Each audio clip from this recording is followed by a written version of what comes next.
여러분 안녕하세요. 진로의 8번째 시간입니다. 오늘은 선생님이 여러분들과 파워 넘치는 바로 셀프 임파워먼트에 대해서 같이 이야기를 나눠보려고 해요. 이게 무슨 뜻일까요? 궁금하시죠? 자, 먼저 임파워먼트, 파워먼트라는 단어 안에 파워가 들어있는데요. 뭔가 힘하고 관련된 있나? 한번 찾아보니까 임파워먼트의 뜻은 리더가 업무 수행에 필요한 책임, 그리고 권한, 그리고 자원에 대한 통제력. 여기서 자원이라는 건 물건과 인간, 모든 사람들에 대한 통제력을 포함을 하는 거예요.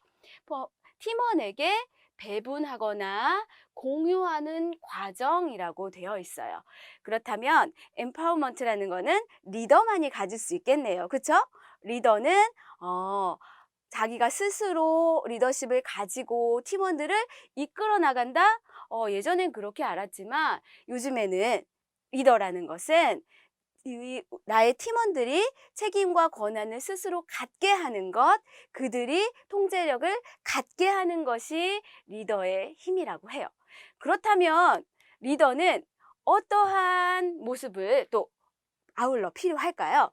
바로 개인의 역량 강화 또는 기 살리기를 이루는 말일 수도 있답니다. 조금 더 쉽게 리더가 모든 걸 다 하려고 하고요. 하라는 대로 한다면 리더가 독재자인가 라는 생각을 하겠죠. 반면에 그래요 팀원들 마음대로 하세요 라고 한다면 리더 무능력해 못 따라가겠네 라는 생각을 할 수도 있겠죠.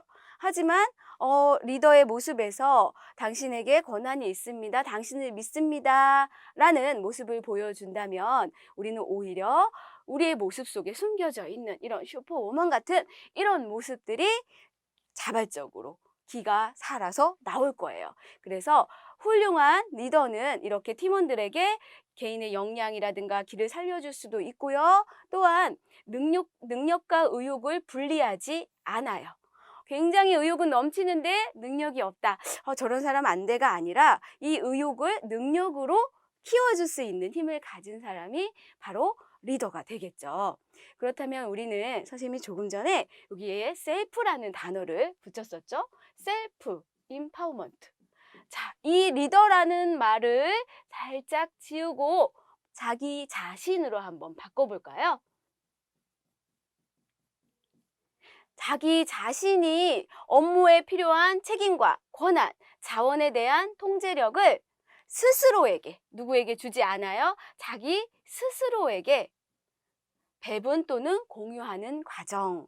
너무나 멋지죠? 내가 어떤 일을 해야 함에 있어서 내가 스스로 책임을 지고 내가 이 일을 얼만큼 할 수 있는 능력이 되는 사람인지 알고 그리고 나의 능력을 한껏 이렇게 필요한 것들을 공유해서 사용할 수 있는 것. 그것이 바로 셀프 임파워먼트가 되겠습니다.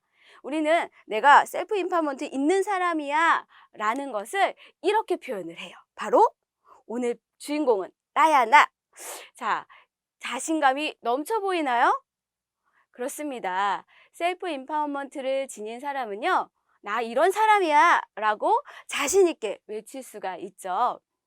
그런데 소극적이고 내가 뭘 해도 안 돼, 나는 안 돼 라고 생각하는 사람들도 굉장히 많고요. 내가 어떤 사람인지 나도 잘 모르겠어 라고 아직도 고민하는 사람이 있을 것 같아요. 선생님하고 진로 강의를 쭉 해왔는데요. 여러분 아직 내가 누군지 모르겠어 고민인 사람은요. 다시 1강을 듣기를 추천드립니다. 자, 나는 이런 능력이 있는 사람이고 이런 것에 대한 책임감이 있는 사람이야 라고 생각했다면 나 자아선언을 하고요. 나는 누구야 라고 자아선언을 하고요. 이제 나의 길을 가려고 합니다. 그러면 나의 길은 되게 멋지고 난 주인공이니까 너무 좋을 거야 라고 생각해서 나의 길을 갔는데 막상 내 길은 어떤 모습이에요, 여러분? 이럴 수가. 나의 길이 사막이라니 아무것도 보이지 않다니 이게 내 길이라고요? 선생님 말도 안 돼요. 라고 얘기하는 소리가 막 들리는데요, 여러분. 우리들의 미래가 이렇게 암울하다 이런 뜻이 아니고요. 미래라는 건 정말 아무도 알 수 없고요. 당장에 1시간 후에 무슨 일이 일어날지 우리는 정말 알 수가 없어요. 이렇게 도심지 이기 때문에 건물과 건물이 있고 이 건물에는 무엇이 있고라는 표지조차 없어요. 또한 바람이 한번 불고 나면요. 이렇게 언덕이었던 사막 언덕도요. 다시 전혀 다른 모습으로 바뀌게 되죠. 그게 바로 나의 길이고요. 여러분의 길이에요. 이런 길을 걸어가면서 뭐야, 나 자아선언 했는데, 나 잘할 수 있는데 라고 생각을 했는데 막상 어떻게 잘하지? 이런 길에서 내가 뭘 하지? 라는 고민이 될 때 우리는 목표를 갖고 우선은 앞으로 나아가야겠죠. 사막에서 길을 찾는 방법 기억나시나요? 그쵸. 바로 사막에서는 길을 찾을 때 북극성을 찾으면 된다고 했어요. 어딘가에 항상 그 자리에 빛나고 있는 북극성을 바라보며 끊임없이 정진해 나간다면 우리는 목표하는 지점, 사막을 나가는 게 목표였다면 나갈 수 있을 거예요. 그런데 우리 삶은요, 사막보다 사실은 더 험난하고 더 어려워요. 그리고 이렇게 북극성 하나만 가지고 길을 찾을 수도 없어요. 그러면 우리는 어떻게 길을 찾아갈까요? 바로 목표를 향해서 가는 거예요. 목표라는 것은 우리가 단기 목표, 중기 목표, 장기 목표 같은 세부적인 목표를 말하는 거고요. 먼저 큰 장기 목표를 하나 세워놓고요. 그 길을 향해서 쭉 가는 거예요, 여러분. 그런데 그 길이 이렇게 돌아갈 수도 있고요. 이렇게 지나갈 수도 있어요. 여러분은 어떻게 가시고 싶습니까? 선생님이 빠르게 여러분의 목표를 향해 갈 수 있는 방법을 알려드리려고 해요. 자, 여기에 길이 있습니다. 저는 지금요, 여기에 있고요. 여기에 있고요. 내가 가고 싶은 길은 이 길이에요. 그렇다면 어떻게 가야지 빠를까요? 그렇죠. 이렇게 1, 2, 3 이렇게 순서대로 목표를 정해서 가는 게 빠르겠죠, 여러분? 자, 1, 2, 3, 4, 5, 6, 7, 8 이렇게 하나씩 하나씩 마라톤 선수는요, 42.195km를 뛴다고 해요.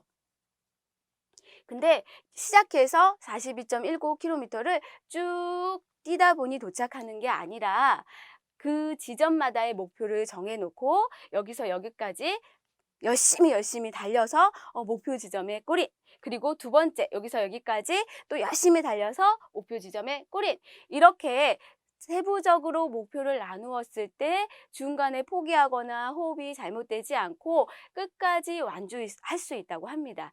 여러분의 진로도 마찬가지예요. 여러분이 2030년에 내가 꿈을 이루겠어 하고 중간 목표들 없이 그냥 갈 수 있다라고 생각하지만 여러분들이 그렇게 가는 길보다는 중간중간에 작은 목표들을 세워놓고 가는 것이 목표를 빠르게 도전할 수 있는 길이기도 합니다.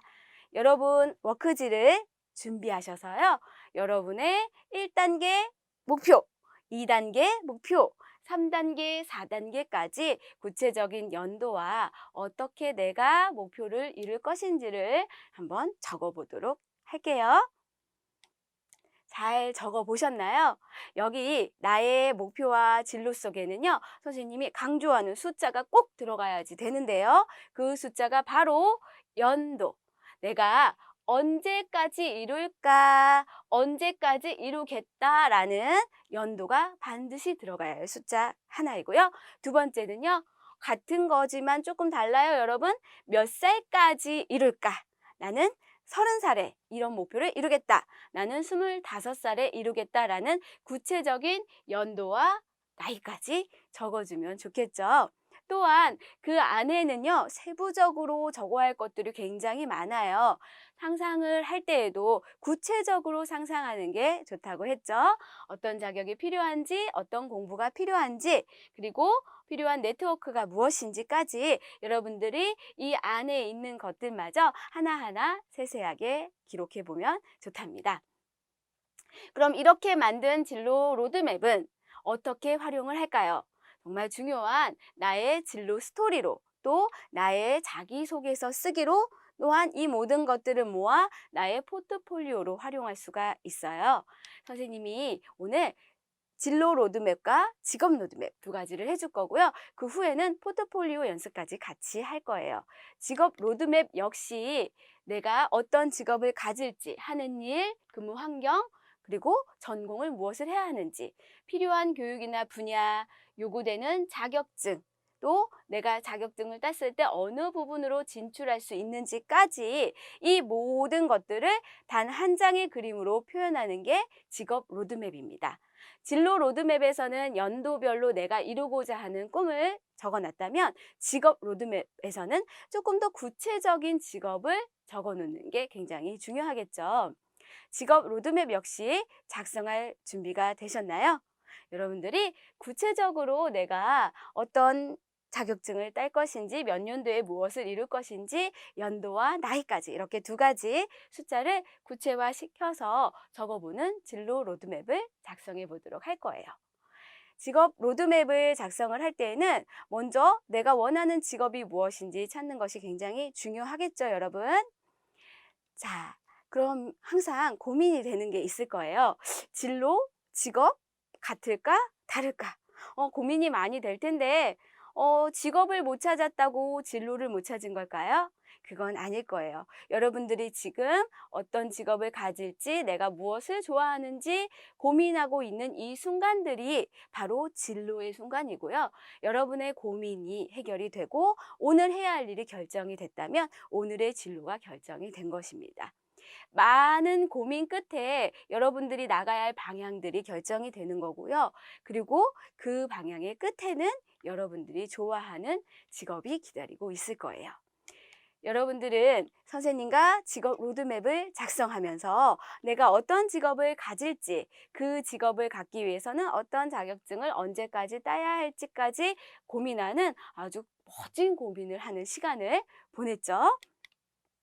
언제나 여러분들이 좋은 직업을 갖고 원하는 일을 할 수 있는 그런 청소년이 되기를 선생님은 오늘도 응원하고 있을게요. 여러분, 안녕!